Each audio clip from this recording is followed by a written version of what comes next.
just wanna be with you. Good evening everyone, welcome back to my channel V detailing. I hope आप सब बहुत अच्छे होंगे due to my little bit poor health and different type of issues. I'm not able to make any videos and upload it in YouTube channel. So let's start again and कुछ news आप लोगों को देना है because news के साथ साथ मैं आज का टॉपिक भी पढ़ाऊँगी, दैट इज़ सारे बच्चों को बुक्स मैम बुक्स क्या है पूछते रहते हो, बट बेसिक चीज़ तो समझ लो बिकॉज समझना बहुत इम्पॉर्टेंट है। मैं क्विज करवा रही हूँ आप लोगों को and that quiz is very helpful to you, क्योंकि इससे आपका क्या होगा, वन काइंड ऑफ प्रैक्टिस चल रहा है, डे बाय डे एक ही चीज़ को आप रिपीट कर दो डिफरेंट टाइप ऑफ क्वेश्चंस को अटेंड करके, तो आपका क्या बढ़ेगा, नॉलेज बढ़ेगा, राइट। तो इसके साथ साथ कुछ कुछ टॉपिक्स ऐसे हैं जो कि आपने कभी भी बीएड बुक्स में नहीं पढ़ा है बट फिर भी आप अटेंड करोगे एग्जाम में।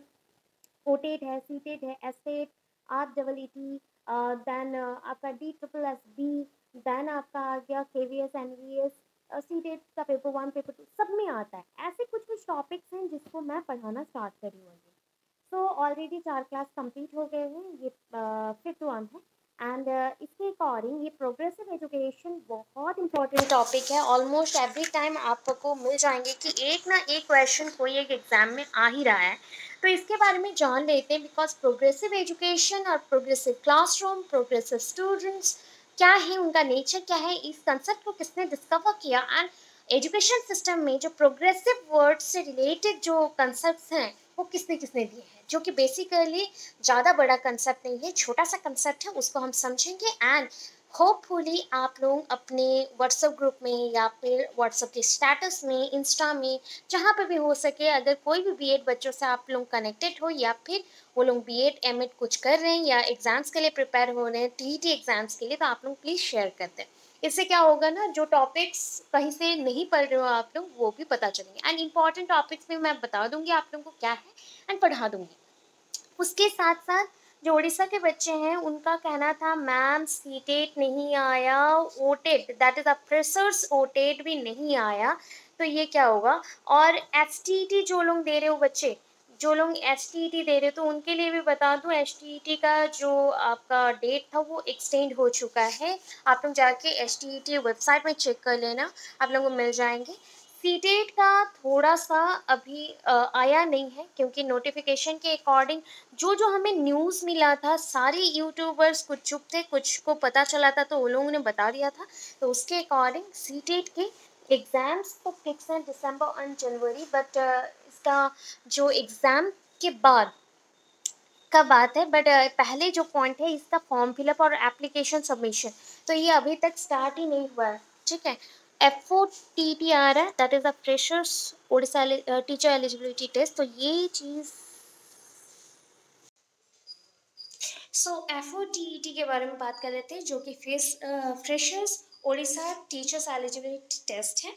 तो ये चीज़ अभी तक आया नहीं है। मैंने बोला था कि कुछ डिस्ट्रिक्ट में special OTET that is Odisha teacher eligibility test नहीं हुआ था due to malpractice, question leak हो गया था, सो दैट हम क्या करेंगे, सो दैट ये थोड़ा आने में टाइम लगेगा, मैंने बोला था। तो इसके लिए क्या करना है, अभी आपके पास टाइम है तो पढ़ लो, क्योंकि जब ओटेट का आएगा ना तो विद इन ए मंथ आपको बोला जाएगा कि एप्लीकेशन सबमिट करो एंड उसके बाद ही एग्जाम हो जाएगा, तो प्रिपरेशन का टाइम नहीं मिलेगा। मगर ये भी फिक्स है, ओ स्टेट भी आ रहा है, बहुत सारी चीज़ें आप लोगों के लिए, ओटेट भी आ रहा है, ओटेट का नेक्स्ट ही है ओ स्टेट आएगा, इस 3 मंथ्स के अंदर बहुत कुछ आने वाला है। उसके नेक्स्ट है जेटी एंड सीएसटी, तीनों आने वाले हैं, जेटी सीएसटी ओ स्टेट, 6000 प्लस टीचर वैकेंसीज आ रहे हैं, तो आप लोग लग पड़ जाओ, सारे कंसेप्ट को क्लियर करो, अपने सब्जेक्ट मैटर को भी डिटेलली पढ़ लो, प्रैक्टिस कर लो एंड कीप प्रैक्टिसिंग, क्विज देते रहो। क्विज से ज़्यादा मैटर करता है कि कंसेप्ट जो क्विज में हम लोग डाल रहे हैं वो कहाँ का है, क्यों है, ऐसा क्वेश्चन का मतलब क्या है, उसको 3-4 वेज में देखो, क्यों है, क्या है, कहाँ है, कौन सा है, तो वो चीज़ देखना है। WH क्वेश्चंस मल्टीपल होने चाहिए। आई होप आप लोग हिंदी उड़िया सब समझते हो, तो आई एम वेरी प्रिफरेबल इन हिंदी। सो मैं इसको प्रिफरेबल हूँ, मतलब ज़्यादातर मैं हिंदी में ही बात करती हूँ, but if you want then I talk in Odia also, ठीक है। सो ये चीज़ हो गया। एंड FO टेट बहुत जल्दी में आएगा। SO टेट अक्टूबर में एग्जाम्स होंगे, उसी के बाद नेक्स्टली आ जाएगा FO टेट, ठीक है। मे बी चांसेस है अक्टूबर लास्ट वीक तक, सेकेंड वीक में एग्जाम्स होने वाले हैं, सेकेंड और थर्ड वीक में, लास्ट वीक तक एग्जाम सॉरी फॉर्म फिलअप का नोटिफिकेशन आ जाए। So don't worry, don't get confused. And जो भी इंफॉर्मेशन चाहिए टेलीग्राम में जुड़े रहो। टेलीग्राम में कुछ नहीं, अगर लिंक नहीं मिल रहा है, BA detailing by Nandini Priyadarshini Das, आप वहाँ जाके सर्च कर लो तो मिल जाएंगे, वहाँ पे क्लिक कर लेना। एंड जो न्यू सब्सक्राइबर्स हो प्लीज़ वीडियोस देख रहे हो तो आप सब्सक्राइब कर दिया करो एंड लाइक भी कर दिया करो, ताकि ज़्यादा से ज़्यादा लोगों तक पहुँचे। अभी कंसेप्ट में आ जाते हैं, बात है हमारा कंसेप्ट का। सो दैट ये कंसेप्ट हम डायरेक्टली चल रहे हैं, दैट इज प्रोग्रेसिव एजुकेशन। तो हम प्रोग्रेसिव एजुकेशन, ये जो टर्म है progressive, that comes from progress, ये रिफॉर्म या चेंजेस जो क्लासेस को चेंज करता है, बच्चों को चेंज करता है, उसके माइंडसेट को चेंज करता है, स्पेशली ये सोसाइटी को रिफ्लेक्ट करता है। Just like think that school is a mirror, school एक मिरर जैसा है। तो मिरर में क्या होता है, आप अगर मिरर के सामने खड़े हो जाते हो तो ये आपका पूरा एग्जैक्ट जो भी क्या बोल सकते हैं शेप एंड साइज है उसे रिफ्लेक्ट करता है। सिमिलरली स्कूल भी एक मिरर जैसा है, वो भी सोसाइटी को ही रिफ्लेक्ट करना चाहिए, ताकि सोसाइटी में क्या चल रहा है वो रिफॉर्म हो सके एंड एक गुड सोसाइटी बन सके। ये मैंने की पॉइंट दे दिया। हिंदी बच्चे इंग्लिश बच्चे बहुत समझ सकते हो, इतना भी मैंने इंग्लिश यूज़ नहीं किया, हिंदी इंग्लिश बाइलिंगुअल हम लोग यूज़ करें, राइट। तो अभी चलो next, founders of progressive education किसने डिस्कवर किया था। सो पूरा नाम याद मत रखो एंड ना ही ये चेहरे याद रहेंगे आपको, फिर भी मैं बोल दूं कि यहाँ पे कुछ कुछ पर्सन है जिनका नाम आपको याद रखना है। ये जॉन डीवे है, ठीक है, जॉन डीवे हैं, जो कि सबसे बड़े प्रोग्रेसिव एजुकेशनिस्ट थे, जिन्होंने बहुत कुछ किया था, progressive curriculum, progressive classroom and एक प्रोग्रेसिव क्लासरूम की टीचर को क्या बिहेव करना चाहिए, क्या कैरी आउट करना चाहिए, उन्होंने बताया था, ठीक है। प्रोग्रेसिव एजुकेशन मूवमेंट उनका डिस्कवरी है। और एक है विलियम हर्ट किलपैट्रिक, पूरा याद नहीं रहता, WH किलपैट्रिक याद रखो, इंट्रोड्यूस प्रोजेक्ट मैथड, बहुत बार ये चीज़ आता है। एंड मैं आपको बता दूं CTET OTET जो भी है ना, ये थोड़ा थोड़ा सिलेबस मॉडिफाइड हो रहा है, आपको पता नहीं चलेगा, कोई यूट्यूबर्स भी आपको बता नहीं पाएंगे, बट जो पढ़ रहे हैं 5-6 सालों से उनको पता है कि एक्चुअल क्वेश्चन पैटर्न में चेंजेस आ रहे हैं। तो ये प्रोग्रेसिव जो एजुकेशनिस्ट हैं वो सबसे इम्पोर्टेंट कौन है उनके लिए, जॉन डीवे, जिन्होंने बहुत प्रोग्रेसिव एजुकेशनिस्ट बन के बहुत सारे मूवमेंट किए थे प्रोग्रेसिव एजुकेशन को प्रमोट करने के लिए। इंट्रोड्यूस प्रोजेक्ट मैथड, ये किलपैट्रिक है, किलपैट्रिक है, ठीक है। और कुछ याद मत रखो, प्रोग्रेसिव एलिमेंट्री एजुकेशन, ये याद नहीं रखोगे तो भी चलेगा, बिकॉज इस पे क्वेश्चन नहीं आता है, ठीक है।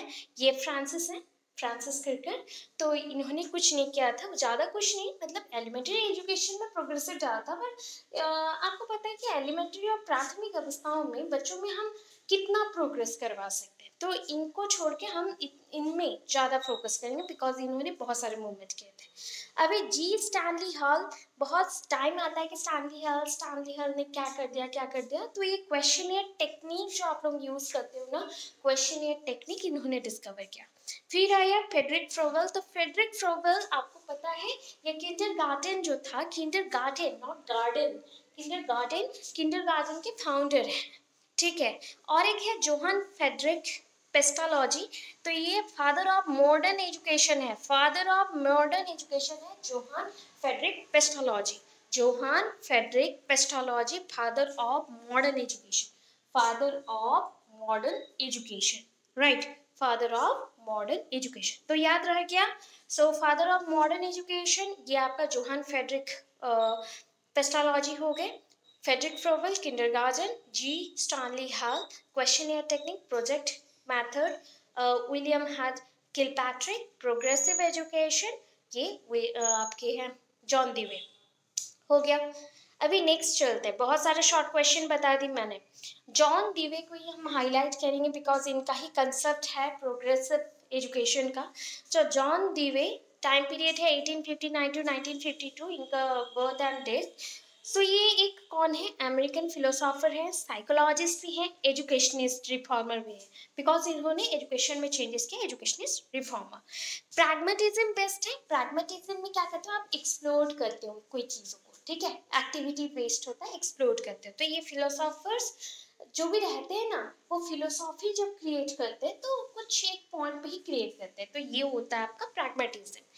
देन इन्होंने पता है लैबोरेटरी स्कूल्स बनाए, लैबोरेटरी स्कूल बनाया, ठीक है, 1996 में नहीं, 1896 में, ठीक है, 1896 में। हम बोल सकते हैं अभी ये लगभग लगभग अगर बोला जाए 126 ईयर्स एगो इन्होंने लैबोरेटरी स्कूल ओपन किया था। लैबोरेटरी स्कूल क्या होता है, जहाँ पे हम कोई चीज़ों को एक्सप्लेन कर सकते हैं या फिर उसके ऊपर हम काम कर सकते हैं, एक्सपेरिमेंट कर सकते हैं। तो बच्चों के ऊपर हम एक्सपेरिमेंट करेंगे, उनका प्रोग्रेस करेंगे। इन्होंने प्रोग्रेसिव मेथड ऑफ टीचिंग दिया था, प्रोजेक्ट मेथड नहीं, progressive method of teaching. Okay, progressive. Project method आपके कौन थे, किलपैट्रिक थे। Okay, he was a father of educational psychology. ये याद रखो, सारे शॉर्ट क्वेश्चन चूज कर करके दिए हूँ, मतलब हर एक एग्जाम में एक भी आ गया ना, 6-7 आपका मार्क्स ठीक हो जाएंगे। तो एजुकेशनल साइकोलॉजी के फादर है।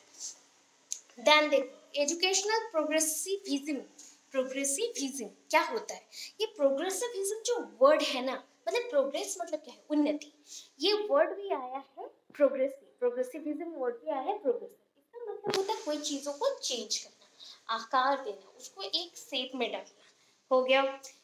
ह्यूमंस को हम सोशल एनिमल्स बोलते हैं, राइट। एक ह्यूमंस अगर कोई वैल्यूज के बिना वो आया है, जैसे कि बेबीज, उनको हम सोशल एनिमल बोल सकते हैं, but they are only human being in the primary stage. मतलब जब वो उनका बर्थ हुआ रहता है, उनको कोई नॉलेज नहीं होता, तो वो छोटे बच्चे हैं without any knowledge and values, तो उनको बोला गया कि they are human beings, not social animals. Because when they are social animals, वो लोग socialized हो गए, सामाजिक प्राणी हो गए, समाज में रहने के लिए हो गए, तो उनको कुछ लर्निंग मिला। जैसे यहाँ पे मेन पॉइंट है लर्निंग बाय डूइंग, खुद से करना है, खुद से सीखना है, रियल लाइफ बेस्ड होगा। मैंने बोला प्रैग्मेटिज्म में एक्सप्लोर करना पड़ेगा रियल वर्ल्ड के ऊपर, human knowledge and practical social experiences होना चाहिए, practice of new education, new education को प्रैक्टिस करेंगे।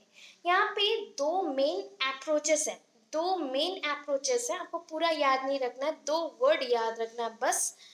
ये दो वर्ड हैं, चाइल्ड सेंटर्ड एजुकेशन और एक है सोशल रिकंस्ट्रक्शनिज्म, सोशल रिकंस्ट्रक्शनिज्म, ये वाला, ठीक है। चाइल्ड सेंटर्ड एजुकेशन मतलब बच्चों को यहाँ पे फ्रीडम है, वो खुद से नेचुरली कुछ एनवायरनमेंट को एक्सप्लोर करेंगे, वहाँ पे रहने लायक। एंड सोशल रिकॉन्स्ट्रक्टिविज्म, यहाँ पे करिकुलम को जो बनाया जाता है बच्चों के नीड के अकॉर्डिंग, उसको बोला गया, जो कि सोसाइटी को रिफॉर्म करे एजुकेशन के थ्रू।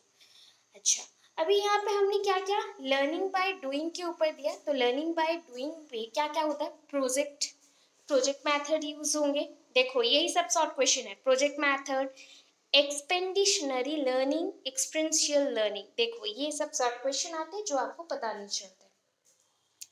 ये इंटीग्रेटेड करिकुलम है जो कि थीम बेस्ड होता है या फिर सोसाइटी के अकॉर्डिंग होता है। यहाँ पे problem solving and critical thinking को हम लेते हैं ज़्यादातर, एंड ग्रुप वर्क पे बिलीव करते हैं, सोशल स्किल इसमें डेवलप होता है, राइट। ये और भी कुछ कुछ वर्ड है, कोलैबोरेटिव कोऑपरेटिव, जब भी सुन लो ये आगे प्रोजेक्ट मेथड्स में, एंड प्रोजेक्ट मेथड में जब ये दो वर्ड आते हैं तो एक्सपीरियंशियल लर्निंग में भी आते हैं। ये सोशल रिस्पॉन्सिबिलिटी लेने के लिए आपको तैयार किया जा रहा है, डेमोक्रेसी इसका मेन पॉइंट है, ठीक है, इतना याद रखो। लाइफ लॉन्ग प्रोसेस है, टेक्स्ट बुक फेवरेबल है, बट टेक्स्ट बुक में वेरिएबल रिसोर्सेस होते हैं जो कि लर्निंग में हेल्प करते हैं। हो गया। अभी इसका करिकुलम देख लो, थोड़ा सा है और ज़्यादा नहीं। करिकुलम क्या होगा? सो इसका करिकुलम है, curriculum is defined as the total learning experiences जो भी बच्चे को मिलता है वो कहाँ रहता है? सिलेबस में नहीं, करिकुलम में। बिकॉज यहाँ पे स्कॉलास्टिक स्कॉलास्टिक प्लस को स्कॉलास्टिक दोनों होते हैं। अभी बोलो कि स्कॉलास्टिक एंड को स्कॉलास्टिक होता क्या है? स्कॉलास्टिक ये स्कूल वर्ड से आया है। स्कूल के अंदर सिलेबस होते हैं एंड उसके अकॉर्डिंग जो सब्जेक्ट पढ़े जाते हैं उसको स्कॉलास्टिक बोलेंगे, उससे उसका डेवलपमेंट होगा, जो स्किल्स लर्न करेगा। को scholastic that is the out of the syllabus, जिसको हम बोलते हैं out of the box, and ये एक्स्ट्रा करिकुलर एक्टिविटीज होता है।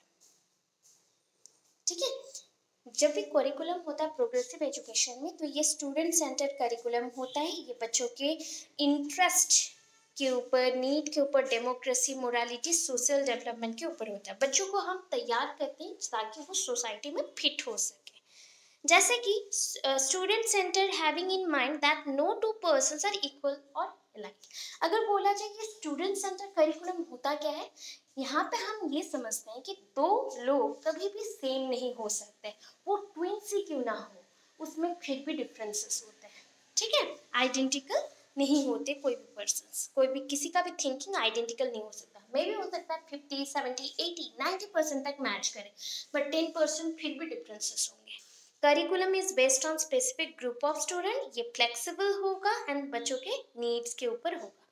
इसका लास्ट पॉइंट, इसका मेन ऑब्जेक्टिव्स क्या है, क्या करना चाहिए? To promote democratic and social living, cooperative और group learning, group activities to enhance individual effectiveness in the society and give student practical knowledge and problem solving skills।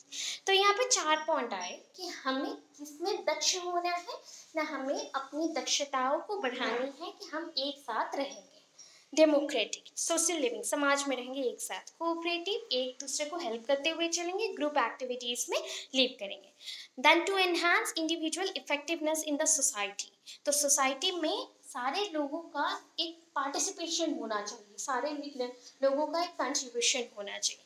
Give student practical knowledge and problem solving skills, हम बच्चों को practical knowledge दे रहे हैं, इसलिए experiential learning और learning by doing process हो रहा है, फील्ड वर्क होगा, प्रैक्टिकल वर्क होगा। तो आज का ये सेशन था प्रैक्टिकल पर्पस के ऊपर, जो कि progressive classroom, progressive curriculum, progressive education है। तो इतना से आपको मैक्सिमम 5-6 क्वेश्चंस मिलेंगे एग्जाम्स में, सारे एग्जाम्स का बोल रही हूँ। एक एग्जाम में मैक्सिमम टाइम मैंने देखा है, लास्ट जब मैं एग्जाम दी हूँ 2 क्वेश्चंस तो आए ही हैं। इवन इफ OAVS ये में सब में आता है, तो आप इस कंसेप्ट को पूरा अच्छे से कर लो एंड जितना हो सके अपने फ्रेंड सर्कल में शेयर कर देना, जिससे कि ज़्यादा से ज़्यादा लोग हमारे चैनल को सब्सक्राइब कर दें। इससे बेनिफिट हमें भी है, आपको भी है, कि हम लोग को और मोटिवेशन मिलेगी बढ़ने के लिए। सो और मतलब हम लोग और ज़्यादा बोर नहीं करेंगे आपको, एंड नेक्स्ट टाइम मिलते हैं। आई होप नवरात्रि आपका शुभ हो, ये नवरात्रि आप लोगों के लिए बहुत ही हैप्पी हो, एंड माँ दुर्गा, माँ काली, शैलपुत्री, ब्रह्मचारिणी, जो भी उनका अवतार है, आपको आशीर्वाद दें कि सब कुछ आपका शुभ हो। Thank you so much. Thanks for watching my videos. Have a good day.